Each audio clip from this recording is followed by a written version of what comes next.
रहीम जैसा पर्दा से क्लासिफिकेशन जेका छॾी से 3 खां शुरू कंदासीं वेंदे 5 किंगडम ताईं दर्जाबंदी बायोलॉजी सब्जेक्ट में 3 भी कुझु न कुझु 3 खे बि पढ़ंदासीं कुझु न कुझु जेको आहे सो 4 या 5 खे बि पढ़ंदासीं पुराणनि खे जेको आहे सो छा करण जी कोशिशि कंदासीं सम्झण जी कोशिशि कंदासीं। अच्छा क्लासिफिकेशन बायोलॉजिकल में दर्जाबंदी हुई या जेका पहिरियों 3 के किंगडम में क्लासिफिकेशन जेका ॾिनी हुई अर्नेस्ट हैकल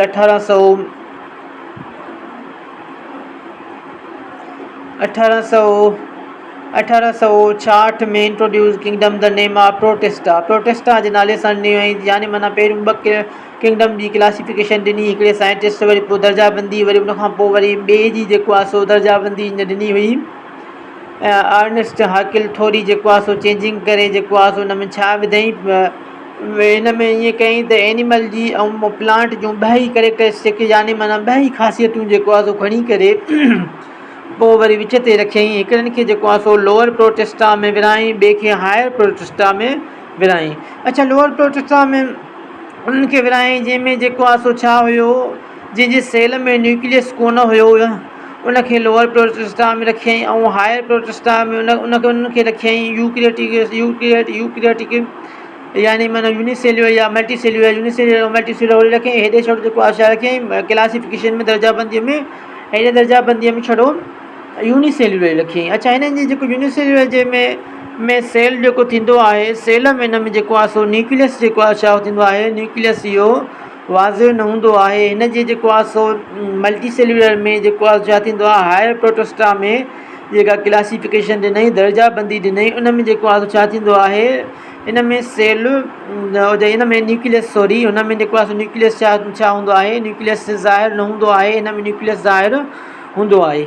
ॿिन्ही खे जेको आहे सो हिकिड़े खे लोअर प्रोटेस्टा में रखियईं ॿिए खे हायर प्रोटेस्टा में रखियईं दी दर्जाबंदी कयईं त असां सम्झी सघूं इहा जेको आहे सो त थी कॾहिं 1930 में थी इलेक्ट्रॉनिक्स माइक्रोस्कोप से रिवील थी इनखे असां पढ़ी विया हुआसीं पर इनखे मां बहितर वरी एक्सप्लेन कयां थो वरी जीअं रिवाइज़ थी वञे इनखे ॿीहर बि ऐं अॻिते था हलूं असां हाणे 4 किंगडम में। अच्छा 4 किंगडम में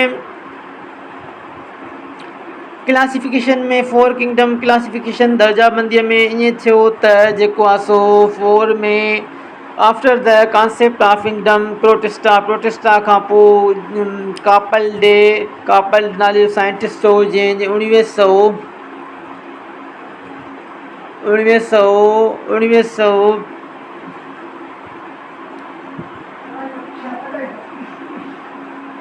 1960 में केम में forward with the kingdom of system classified living being हिन जेको आहे सो छा कयो हिकिड़ी तब्दीली आंदई यानी माना मुनेरा खणी आयो मुनेरा जेको बि नालो ॾियोसि 2 नाला अथसि हिन जा बायोलॉजिकल में ही design the kingdom named Monera to place lower Protista जे अॻियां जेको आहे सो हिन डिज़ाइन कई मुनेरा खे यानी माना हिकिड़ो वधाए छॾियईं हिन किंगडम में 4 किंगडम में क्लासिफिकेशन 4 किंगडम में दर्जाबंदी करे छॾी हिन पहिरियों हुआ जेको आहे सो 2 हुआ 3 हुआ 3 खे जेको आहे सो चेन में हिन वधाए छॾियो कमु मुनेरा खे आणे करे लोअर प्रोटेस्टस विच इंक्लूडेड पेरोक्रिएटिक यूनिसेल्यूलर यानी माना पेरोक्रिएटिव यूनिसेल्यूलर यानी माना हिकिड़े सेल वाला ऑर्गेनिज़म उनखे जेको आहे सो प्रोक्रिएटिव जो नालो ॾिनई ऐं single cell remaining single celled eukaryotic organism which included Protista. अच्छा हिन में असांखे ॿुधाए थो त जेको आहे सो मुनेरा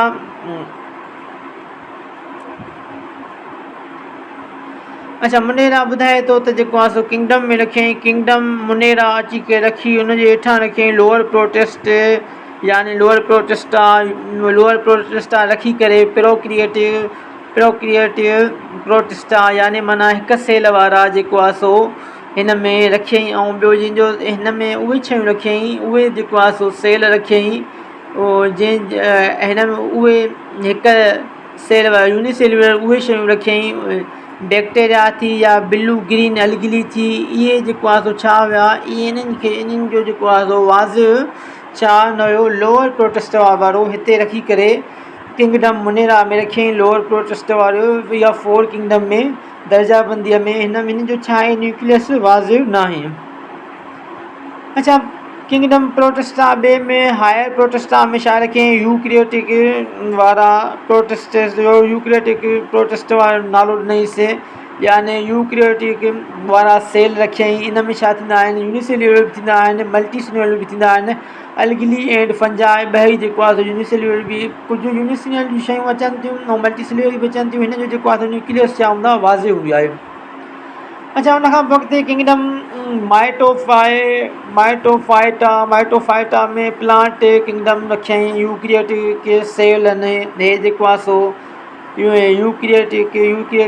यूक्रियोटिक यानी माना उन में सिंगल सेल बि अचनि था ऐं मल्टी सेल्यूलर वारा बि अचनि था। बेरोफाइट्स थिया पेट्रीफाइट थिया ग्रेमनोस्पेम थिया ऐं एग्नोस्पेम थिया या अॻिते हली करे वरी छा थो रखे आख़िर में किंगडम मेटाज़ोआ यानी माना हिन चोथों नालो ॾिनो उनखे जेको आहे सो एनिमल में रखियईं यानी माना एनिमल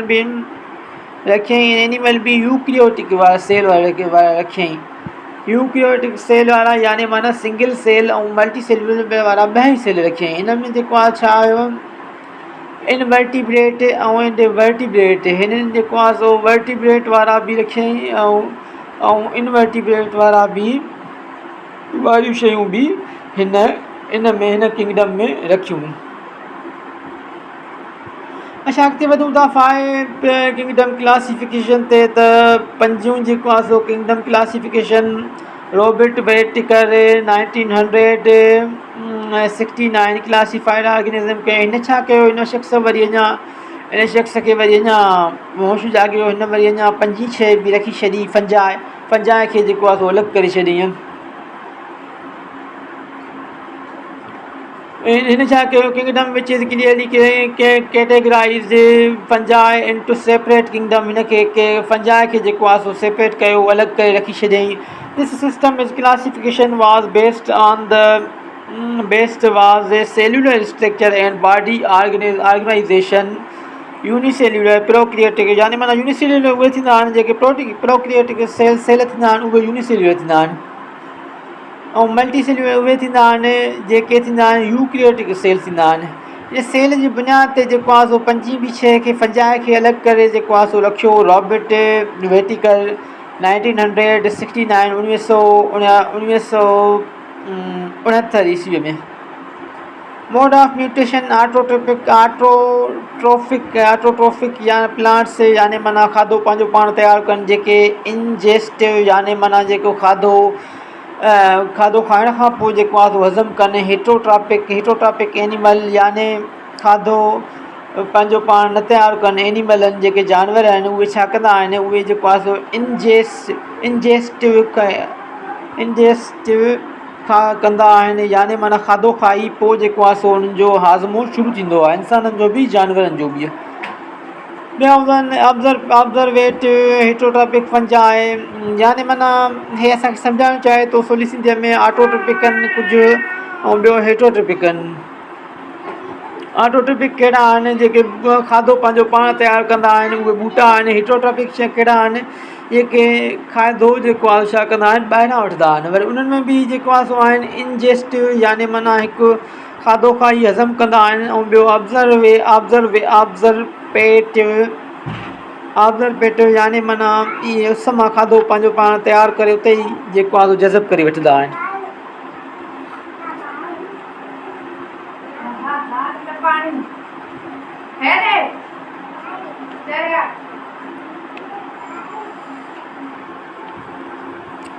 अच्छा the living being is kingdom Monera में इहे शयूं रखियल आहिनि। बैक्टीरिया एंड साइनोबैक्टीरिया इहे रखियल आहिनि ऐं फोटोसिंथेसिस जे ज़रिए या एब्ज़ॉर्प्शन जे ज़रिए इहे ॿुधाइणु चाहे थो। अॻु में जेको ॿुधाए चुको आहियां मां तव्हांखे वरी ॿीहर ॿुधायां थो त किंगडम मुनेरा में जेको आहे सो छा थियो लोअर ऐं हायर हुया जेको आहे सो उन्हनि में इन हिक में हिकु सेल वारा रखिया ॿिए में जेको आहे सो ॿिए सेल वारा रखिया। उनखां पोइ किंगडम प्रोटेस्टा 3 जेको आहे सो क्लासिफिकेशन जेका 3 क्लासिफिकेशन आहे उन में माइक्रो एल्गिली बि अचे थी फोटोफेलिटिक ऐं स्लाइम मोल्ड्स ये सभु जेको आहे सो अचनि था। इहे छा आहिनि, कुझु कुझु इन्हनि में ऑब्ज़र्वेशन थिए थी, कुझु कुझु जज़ब कनि था ऐं कुझु कुझु इंजेक्शन थियनि था। यानी माना कुझु सिज जी रोशनीअ खे जज़ब करे पंहिंजो खाधो तयारु कनि था। कुझु खाधो जेको आहे सो टेक कनि था, वठण खां पोइ उन्हनि जो जेको आहे सो खाधो छा थो थी वञे, भई खाधो उते मादो उन्हनि जो टोड़े थो, जीअं जानवर आहिनि या इंसान आहे, इहे सभई जेको आहे सो उन्हनि जो ईअं कमु थिए थो। या ईअं दर्जाबंदी फाए किंगडम जी रखी वई आहे। अच्छा, किंगडम फाए फंजाए ते अचूं था त माइक्रो फंजाए आहे, मैक्रो फंजाए आहे, स्माइल एंड वाटर माउल्ड, इहे फंजाए खे जेको आहे छा करे रखियईं, सेपरेट करे रखियईं हिन में किंगडम फाए में। अच्छा, किंगडम प्लांट में ईअं थो चए माइक्रो एल्गी रखियो अथई, पेरोफाइलाइड, यानी माना प्लांट हे माना हिन में कुझु प्लांट जूं ख़ासियतूं आहिनि, तंहिंजे करे हिन खे किंगडम प्लांटी में रखियो अथई। अॻिते वरी किंगडम एनिमिला, वर्टिब्रेट ऐं इनवर्टिब्रेट जेके हेॾनि वारा थींदा आहिनि ऐं बग़ैर हेॾनि जे जेके थींदा आहिनि, उहे सभु शयूं जेको आहे सो रखियूं अथई। हीअ हुई पंजनि जेको आहे सो फाए किंगडम जी दर्जाबंदी। जो लेक्चर हिते कंप्लीट थियो। महिरबानी करे हिन चैनल खे सब्सक्राइब कंदा, तव्हांजी वॾी महिरबानी।